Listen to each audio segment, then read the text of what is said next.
Merry Christmas. We got another video. How these artists revived their career. Now they got Lil Yachty and they got Soulja Boy in the thumbnail. What was I gonna say? Oh, Lil Yachty, yeah, he revived. I don't think his career was ever dead, but it wasn't super popping. I will say that.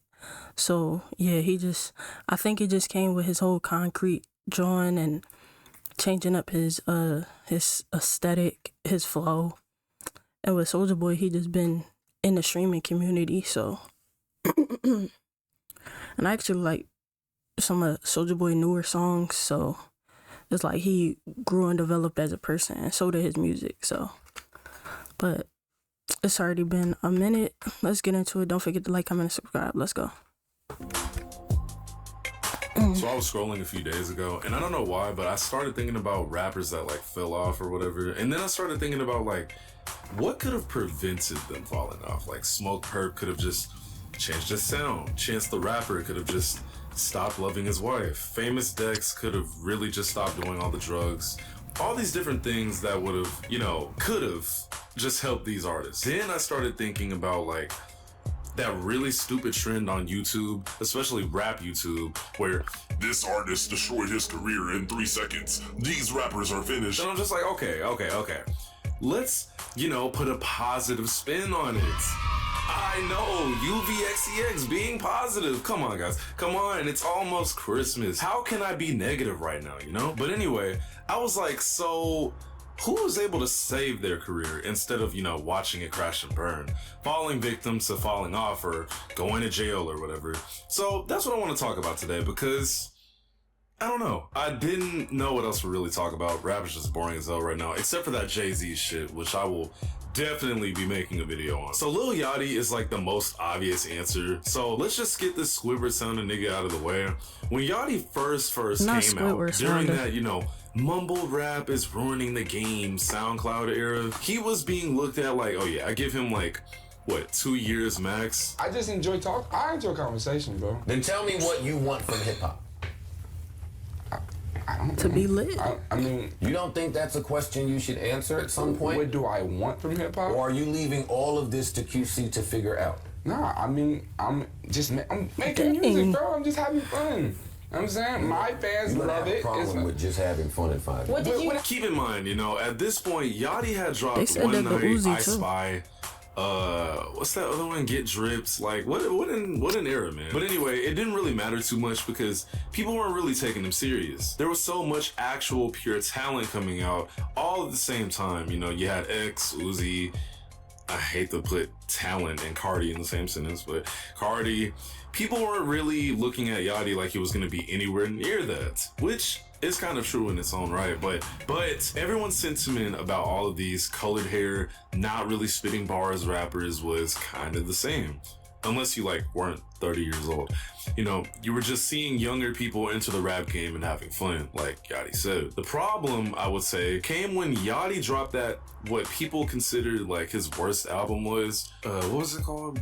Oh yeah, Teenage Emotions. Keep in mind, this was 2017, so 2016 and everything kind of attached to it was a little bit behind us at that point. Now, I don't know if you guys were really around for this. I'm sure some of you were, but when he dropped that album, they vilified him, bro. Clearly, nobody on Lil Yachty's team is picking up the slack, because the result that we've got here is this complete mess of an album. If we're going to care about a Yachty mixtape, a Yachty album, a Yachty anything 2 years from now, the quality has got to improve on all fronts, because there's only a certain amount of time in which Yachty's hype will sort of be able to insulate him from the severe mediocrity that he's treating his fans to on this album. I'm feeling a light 2 on this record.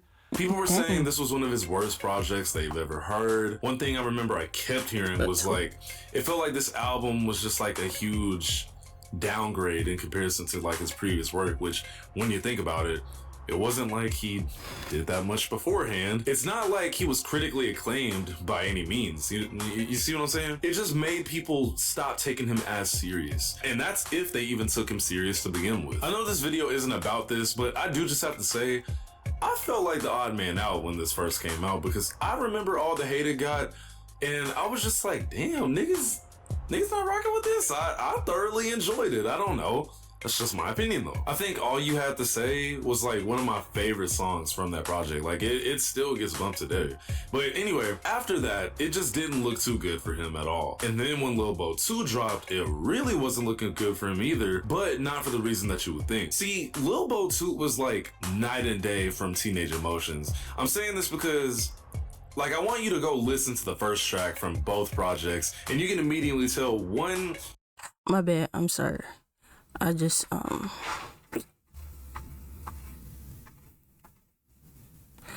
it's so much going on. It's so much going on. I'm just trying to fix my chair, so give me a second. All right, we back. Seemed like it had meaning or something like that, and the other was just like, okay, I'm in my bag, which wouldn't be a problem, except we're talking about Lil Yachty in 2018. Like I said earlier, it's not like he's highly regarded, and at this point, other artists, except people, were taking over the world.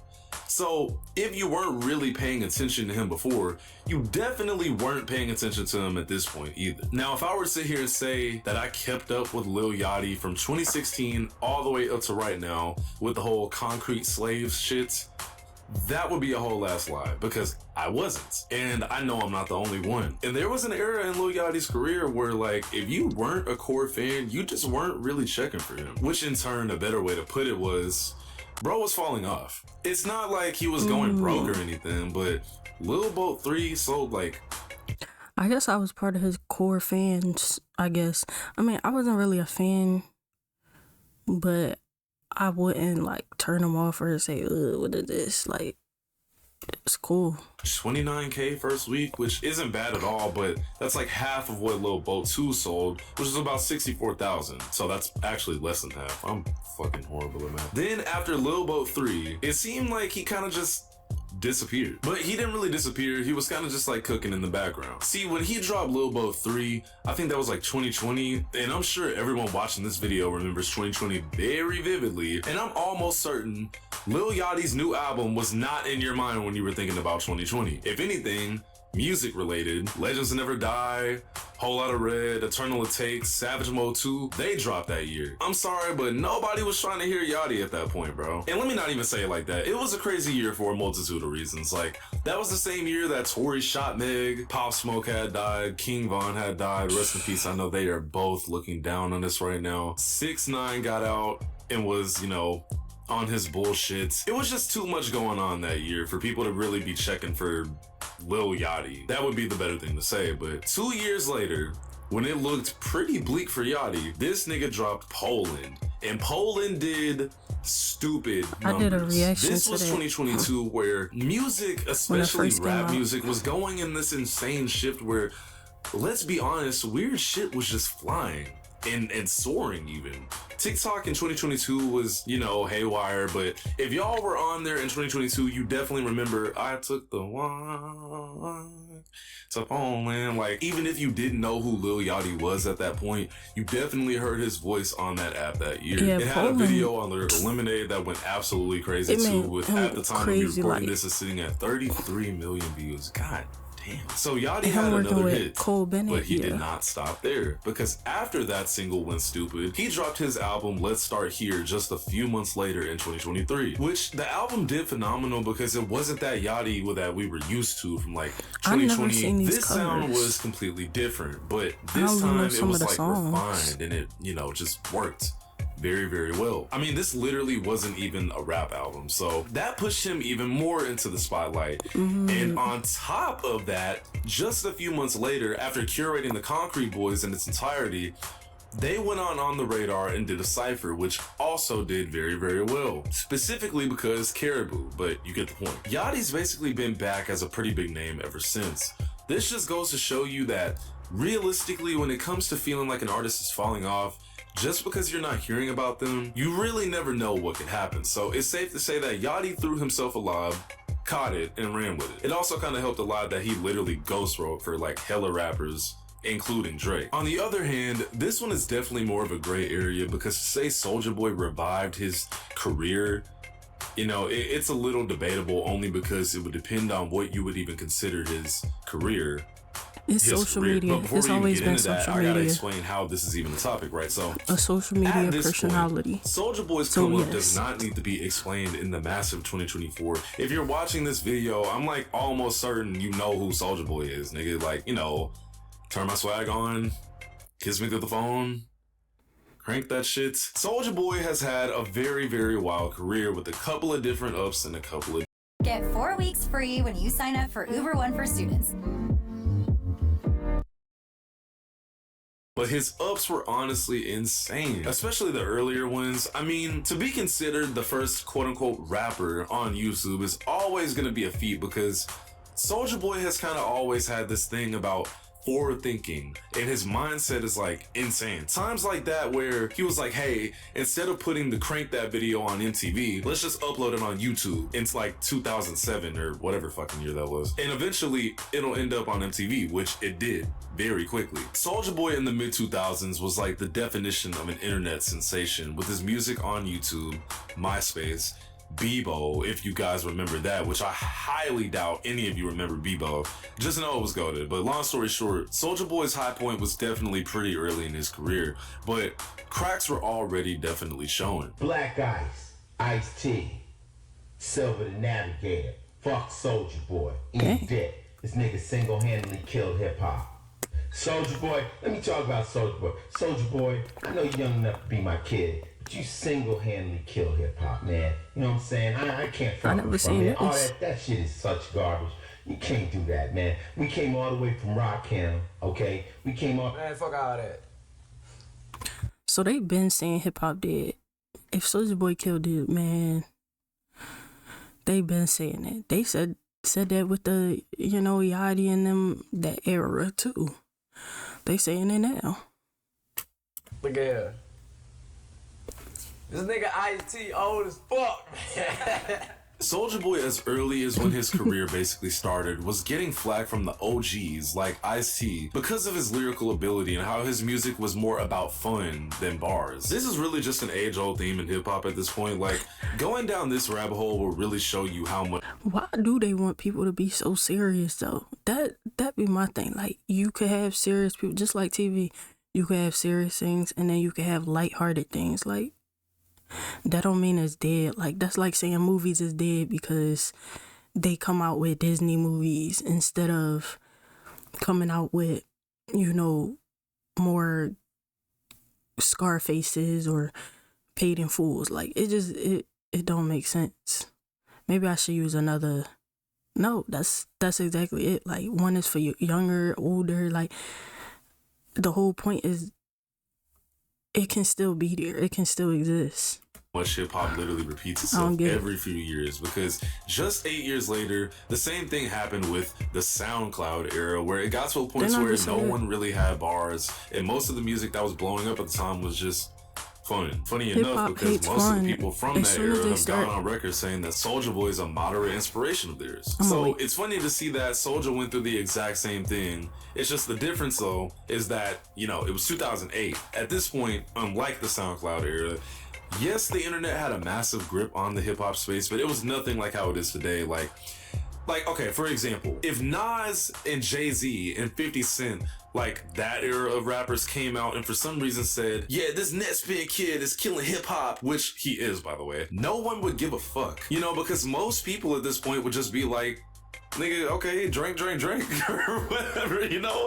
Soulja Boy didn't really have that kind of backing back then, and it wasn't as easily spread as it could be today. And over the next few years, Soulja did drop music, but it never reached that Crank That status ever again. A massive highlight for me was when Soulja Boy and the Migos were beefing for reasons it would just take too long to explain. Like, that could be a whole video in and of itself. Soulja Boy dropped this diss song accurately titled Fuck Migos. And I don't care what y'all say. Don't bring up that Meet the Johnsons bullshit or A minor garbage. Like, like, this is honest to God one of the best diss songs of all time. Anyway, man, over time it just seemed like it was getting to a point to where Soulja Boy would fall off. So what did he do to save his career? That's the point of the video. Soulja Boy, for one, was always smart about how to market himself. He is literally a marketing god. I don't care what anybody says. Like, if you really think about that weird genre of music where everyone was trying to make songs that had a catchy hook in the late 2000s because they wanted to be in the ringtones, that was solely because of him. And I think it was literally called like ringtone rap or whatever. But he introduced what a lot of people literally do today all these years later. Vlogs on YouTube going all the way back to 2007. He's just been somewhere on the internet with his name still being brought up to this day. I would say his career had a massive uptick back in 2018. Seemingly like out of nowhere. He started saying that he was the hottest rapper in the game, and it became a topic of conversation that Soulja Boy inspired most of the modern day hip hop, you know, scene. He was always going like, I'm the first nigga to, you know, which is literally like true. It's true about literally everything. And during that era, Soulja Boy was just messy, bro. Well, Tiger was gonna leave it at that, right? Tiger posted the stats of your Spotify versus his. You ain't even do that nigga that got his bitch took by Travis Scott. That guy. The nigga that Travis Scott nutted and got her pregnant. But why does he deserve all of that though? That nigga that talking about my Uncle Birdman owe him millions of dollars. Yeah. Nigga, my Uncle Birdman owe Tiger shit. The motherfucking strings that he got is fabricated, nigga. Just put people on game. That's what I've been doing for the last 10 years. Yeah. And that's why I'm so fucking mad, because I haven't got my credit for it. I'm not even gonna get into how this dude basically acted like he made a game console and called it the Soulja game. Please tell me somebody remembers this. Because one thing about Soulja Boy, if it's something that makes you money, it's almost done. He's gonna be there. That's how he saved his career. This man has never, ever, ever went broke ever again. Now, I'm sure, you know, at some point, maybe he declared bankruptcy or something that we just don't know about. But if there's a dollar to be made, he's making two of them. Yeah, it sounds like I'm glazing him like a damn donut, but this man has made Cologne, the game console that's just a Chinese classic game emulator that they just slapped the word Soulja onto and sold it. He's got a label with like a lot of artists on it. He knows how to make bread. That's how he saved his own career. So at that point, like I said earlier, you just have to kind of consider what he considers his career, because at the end of the day, it's not like he's broke. You know, he's still got 12 million monthly listeners. I mean, he's doing his thing, you know? That's all I got. I'm trying not to have so much space in between videos, but like, rap is just so fucking boring. It's so goddamn boring. I get bored talking about this shit. I really do. This was fun to make though, but most of the time, man, I'll just be playing Overwatch. I'll be bored. I'm UVXCX. Hopefully I can save my own career. Later. It's a good video. Shout out to UVXCX. Even though he got more subs than me, we could still just shout people out. Whatever, you know. We got our community bumping. I'm speaking some life into us right now. But yeah, I don't think either one of these ever fell off in terms of, well, alright, yeah, okay, they fell off and then they revived themselves.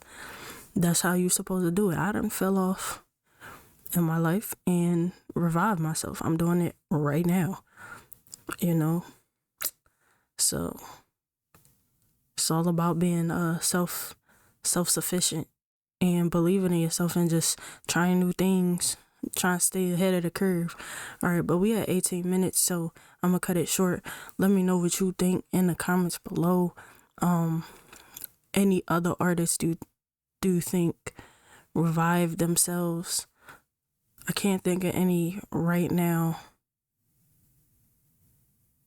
I guess Kendrick, I guess, if we want to go there, but I don't know. I'm not even gonna go in that lane, go in that conversation. So yeah, let me know. I hope you're having a good day, and I'm out.